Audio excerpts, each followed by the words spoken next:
Hi mga ka-sweet bake! So for today's video, share ko lang sa inyo kung paano ko ginawa itong simpleng vintage heart cake. So anyway guys, meron lang din ako i-share nga pala sa inyo. So meron akong client na nagpagawa ng bento cake and ito yung naging outcome nung pinagawa ng cake. So nung na-deliver na to guys, ito yung naging itsura niya. And ayun, napag-alaman ko na sa motor niya pala yun pinadeliver. And sabi ko nga ay ayan, kung ibabalik niya pa. So yun, umokay naman. So siya na mismo yung nagdala dito sa shop. So, hindi ko na napakita yung naging outcome ulit ng cake. Pero, guys, kasi nung nabasa ko yung message na yun, ako rin yung nalungkot para sa kanya.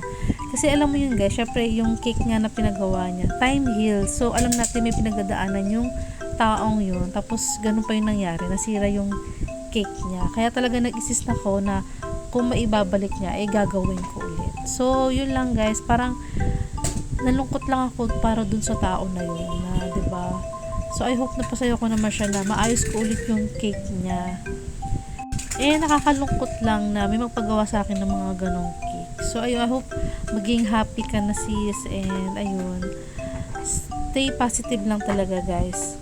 Alam ko lahat naman tayo may mga pinagdadaanan sa buhay. So, dasal lang talaga guys. Dasal lang. So, ayun lang. So, hindi ko na nakwento tong cake na to. But anyway, nakita nyo naman kung paano ko siya ginawa. So, ang size nga pala yan guys is 7x4. And moist chocolate cake. So, ayun lang. Thank you so much guys for watching. And ito na yung final look no ating heart vintage cake. Yun lang. Bye!